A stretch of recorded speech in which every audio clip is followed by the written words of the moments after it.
I've been trying to answer this question for 10 years. So 10 years ago, I was working on an idea for a tech business, and I wanted my startup to revolutionize transportation. I was in business school, and I was lucky that my professor was a guy named Steve Blank. If you know one thing about entrepreneurship, then you know the book The Lean Startup, written by Eric Ries. This book has become the conventional toolkit for founders. If you know two things about entrepreneurship, then you know Steve Blank. The introduction of The Lean Startup credits Steve as the origin of many of the book's methodologies. So 10 years ago, I'm sitting in Steve Blank's class, I'm working on my startup. Steve and the other professors keep telling me my idea sucks. And they're right. But nobody could tell me why. Nobody could tell me why my idea sucked. That's been the question that I've been obsessed with for the last 10 years.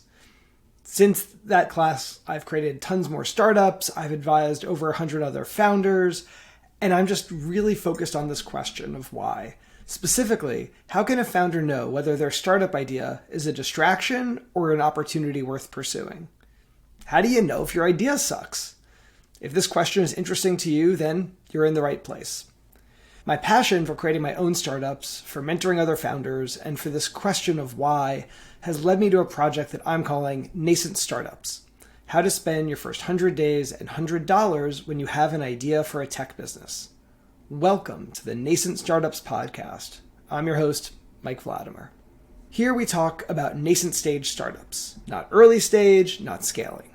My definition of a nascent startup is a founder with the kernel of a business idea, but no customers, no product, and no funding.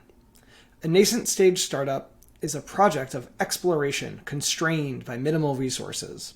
Those 100 days and those $100 really do matter.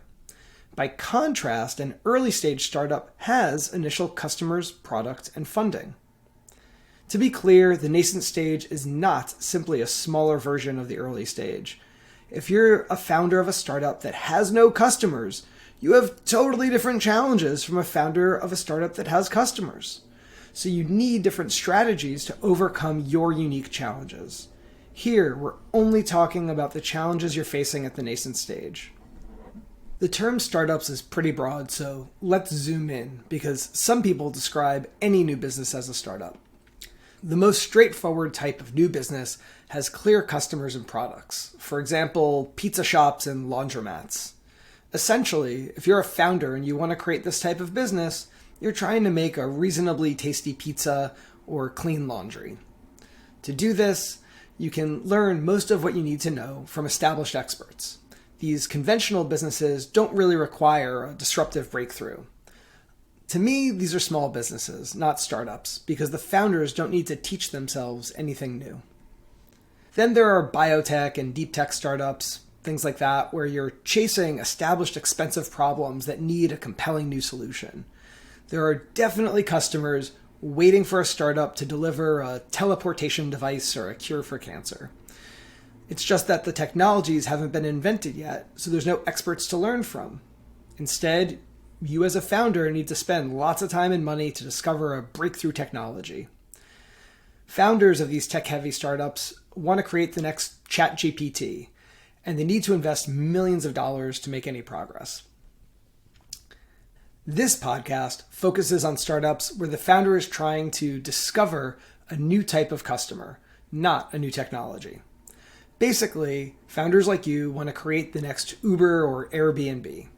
As a founder, your first challenge is finding a pain point worth solving. In this case, you need to teach yourself something new about people and their pain.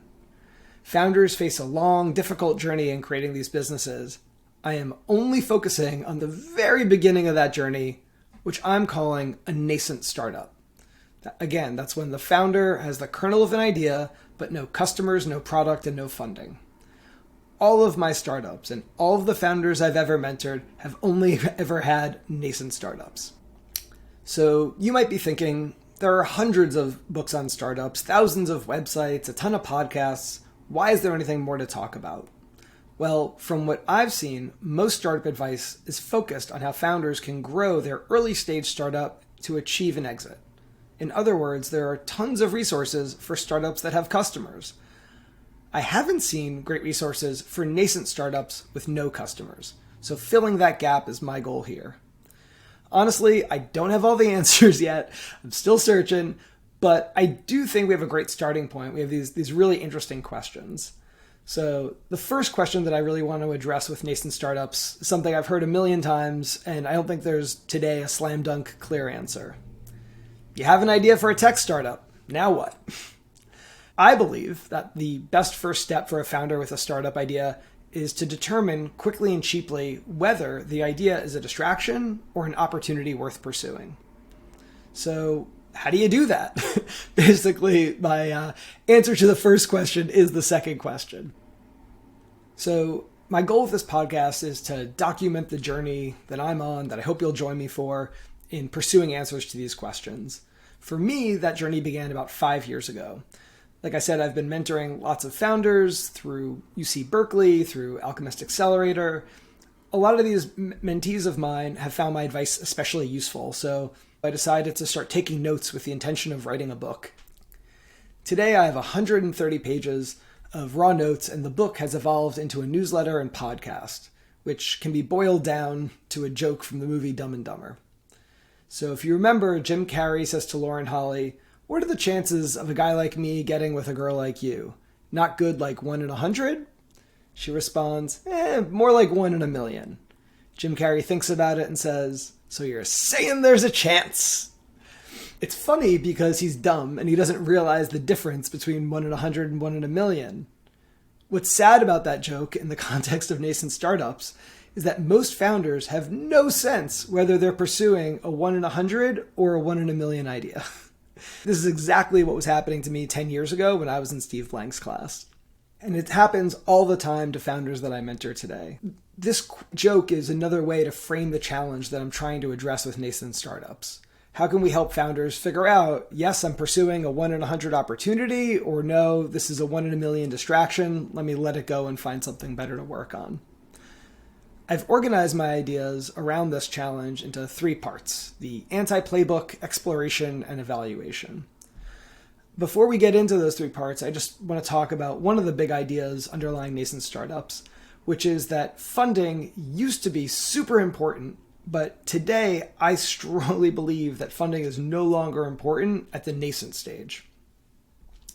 So 20 years ago, founders focused on securing investment because funding was that mission critical step for their startup. Without funding, the startup basically had no chance of success. This is what made investors so important. And you can see that legacy still today. Many entrepreneurship programs still culminate in founders pitching investors. I believe that for nascent startups, funding is no longer important and that investors are honestly just distractions at the nascent stage. Specifically, any importance that investors had evaporated on April 23rd, 2015. That was the day that Amazon first released revenue results for Amazon Web Services, for AWS. Up until that point, people had a good sense that cloud infrastructure was important, but nobody could really know for sure. I went back and I looked at the headlines from that day, and it's just everywhere. Shock, amazement, how much money Amazon was making from AWS. And underpinning all of that revenue was that AWS made technology incredibly affordable. So before April 2015, you could have argued that you needed a lot more than $100 for your nascent startup. Since then, it's obviously not the case. Cloud services are cheap. There's tons of no-code and low-code tools, and a lot of them are even free at first. Funding at the nascent stage just isn't important. Instead, today, the mission-critical step for founders is figuring out whether an idea for a tech business is an opportunity worth pursuing. In other words, is there a good chance that if I keep going with my startup, it's going to wind up having lots of customers? To answer that question, the founder needs to search for people in pain. You should think of this as a funnel because only a subset of the people in pain that you find will ever convert to become your customers of your startup.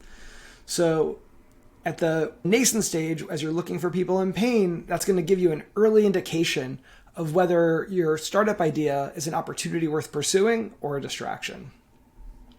So now that we've reframed the role of funding and what the focus of founders should be at the nascent stage, let's come back to those 2 questions and 3-part answer. at the core of nascent startups. Again, the questions are, you have an idea for a tech startup, now what? I believe that your first step should be to determine quickly and cheaply whether the idea is a distraction or an opportunity worth pursuing. So how do you do that? With nascent startups, we think we have a three-part answer: anti-playbook, exploration, and evaluation. Let's dig in. So number one, anti-playbook. The anti-playbook is basically a list of mistakes that I've seen founders do at the nascent stage. These are mistakes because they're actions that founders are taking that are not advancing the project. They're definitely not helping them figure out whether they're chasing a 1 in 100 opportunity or a 1 in a million distraction. A big problem for founders is that most startup advice is for early stage startups with customers. The lean startup is a great example, and it's the most common. I went back and reread the introduction section of the book, which essentially says, our customers stopped using our product and our investors stopped giving us funding. Here's how we overcame those challenges. By definition, those challenges with customers and product and funding don't apply to nascent stage startups. This is why I believe that your nascent stage startup needs an on-ramp to the lean startup and other methodologies that are targeted at early startups. To give some specific examples, no, don't try to build a minimum viable product. An MVP is minimally viable to which customers? No, don't try to find product market fit. In 2006, Mark Andreessen defined product market fit as, quote, the market pulls product out of the startup. Essentially, he says that your startup grows because customers tell their friends. But by definition, your nascent stage startup has no customers, so this is impossible. To be clear, I'm not against founders building MVPs or aiming for product market fit altogether. It probably makes sense at the early stage when they have some customers. But for nascent startups, it's a mistake to pursue these unattainable goals. At my latest count, the anti-playbook has 35 mistakes to avoid, and the list keeps growing. The second part of nascent startups is exploration. So you have an idea for a tech startup.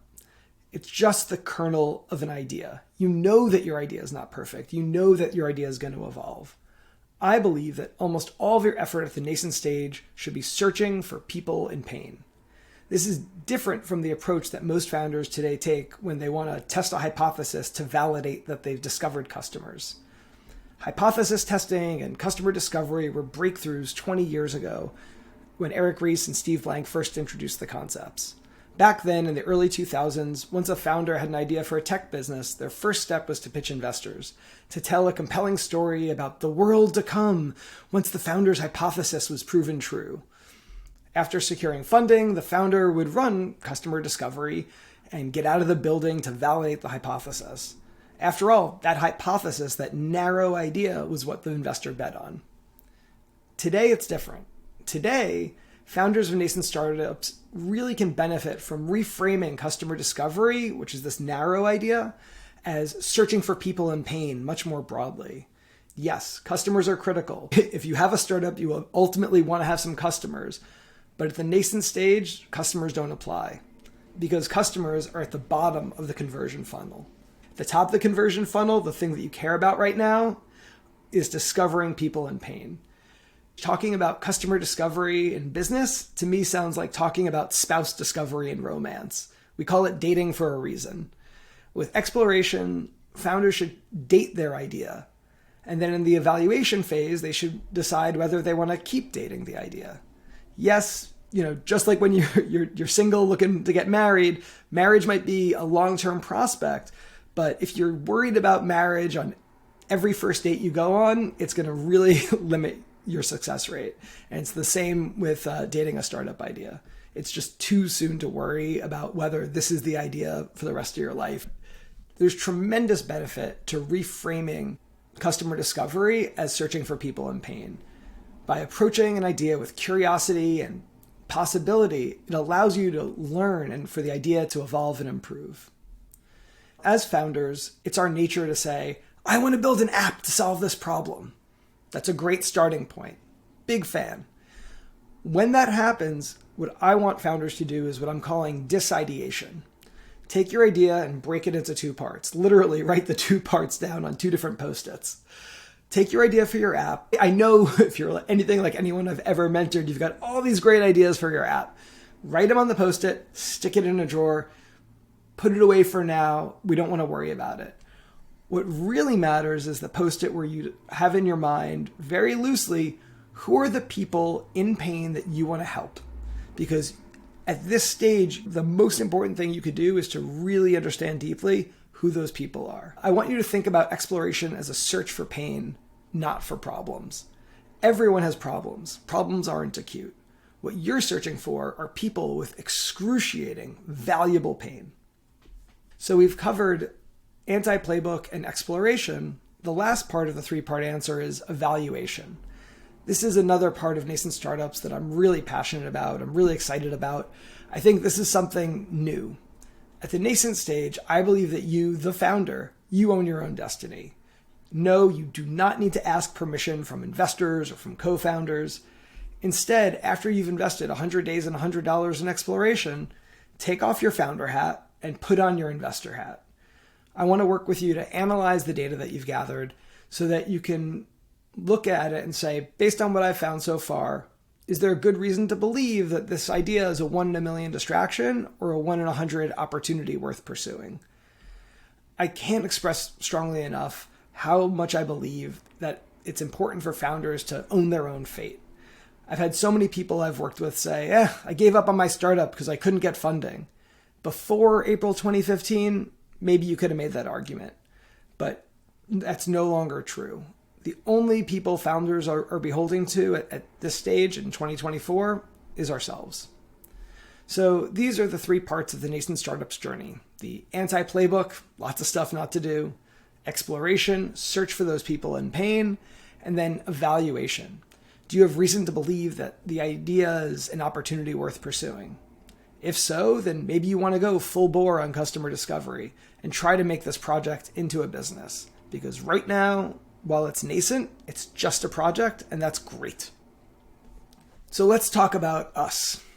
You, the audience, and me, the host.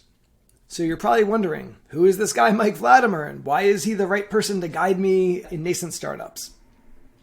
Well, when it comes to startups, 3 words encapsulate me: create, collaborate, and communicate. To me, create means market research, customer interviews, rapid prototyping, trying to figure out as quickly and cheaply as possible whether an idea is worth pursuing. This is the essence of my job in corporate innovation. Collaborate means helping other founders navigate that same type of challenge with their startups. Communicate is about simplifying an idea so that it's intuitive and obvious to any audience, whether they're executives, engineers, finance folks, whoever. I feel really great when people say to me, of course this is how it works. How could it be any other way? Well, it took a lot of skill to be able to make it seem so obvious. The fact that somebody takes what I'm saying for granted to me is a huge pat on the back. So my background specifically is, in college I studied electrical engineering, which showed me how to identify invisible things and harness their power. Nobody has ever seen an electron, but engineers have harnessed the power of electrons so that you can hear me today. And I see a direct parallel with startups where pain is the invisible force that founders are trying to harness. We're going to get into this more in future episodes, but what matters right now is that one of the most crucial factors facing your nascent startups, it's invisible. It's the pain that people have. And so recognizing that it's invisible is really important to your ability to harness that pain and use it to help grow your startup. I began my career as a research engineer, and then I pursued entrepreneurship and corporate innovation for the last 20 years. In fact, a series of failed nascent stage startups are what led me to business school and Steve Blank's class in the first place. With all my startups, I've only ever worked on the nascent stage. I've never raised money. I've never scaled my revenue 10x year over year. I definitely don't have any billion-dollar exits. I can't speak about that experience because I don't have it. What I do have is pain. A lot of personal frustration, pulling my hair out. God, I love this and I hate this so much, all at the same time, pain. Being a founder is hard and I enjoy it so much. And that probably sounds counterintuitive, but if you're nodding your head because it resonates with you, then welcome to the club. Part of why I want to share this through a podcast and newsletter on Substack is that I love the idea of building in public. I've never really built anything in public before, so this is my first attempt. Glad to have you along. Speaking of you, let's talk about you, the audience. Nascent Startups, this podcast is for anybody interested in this core question. You have an idea for a tech startup. Now what? Of course, that includes founders, but also educators, people who run startup accelerators, folks working in corporate innovation. Given this broad audience, the persona that I have in mind on this startup podcast is the persona who I think is the most confused and needs the most help, the first-time founder. I've been a first-time founder. I've worked with a ton of first-time founders. I have the deepest appreciation for somebody who wants to create something from nothing. I think it's just such an amazing, magical, wonderful thing to do. Every time I do it, there's something in my soul that feels fulfilled. For first-time founders, I believe that they're facing a challenge a lot like the parable of the blind men and the elephant. So these blind men are touching an elephant, trying to figure out what it is. One guy grabs the trunk and he goes, "Oh, I know what this is. It's a snake." Another guy grabs a leg and goes, No, it's a tree." And of course they're all wrong because they don't understand how these individual pieces relate to the big picture. It's too complex. With first-time founders, my goal is to help you overcome that complexity. So one thing I'm going to be doing on this podcast is talking about startups in very, very black and white terms. I'm going to say things like, all we care about is pain, and no, don't build a product.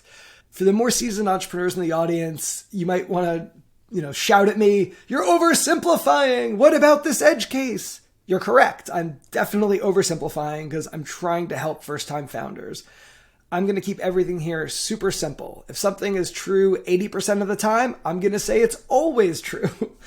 I'm going to tell founders never to build a product at the nascent stage because I know that they're going to build something anyhow. But by telling them not to build right now, I'm helping them avoid the trap of building too much. So where are we today? Today is Thursday, February 1st, 2024. My partner on this Nascent Startups project is a guy named Adam. We just launched our first cohort together of founders applying these ideas to their startups. I believe that the most important accomplishment that we could possibly have with Nascent Startups is going to be measurably improving the experience of founders such that we reduce the time and money that they spend on distractions and that they are able to increase their chances of success. So in that sense, this first cohort is definitely the most important piece of the project. Other stuff that's happening, I got to speak on the Productized podcast. I've interviewed a few successful founders about their experiences at the nascent stage and excited to publish those podcasts soon. So yeah, this is early days. I'm super excited to be here. I'm really excited to have you along. Please like, subscribe, share, all that fun stuff. But most importantly, if you know anybody who's interested in this question, you've got an idea for a tech startup, now what? Please let them know about Nascent Startups. I'd love to talk to them. I'd love for them to be part of the community, part of this journey. And I really look forward to having you around. Thanks so much. And as promised, here's the shout out to Al Lipau. Thanks. Bye.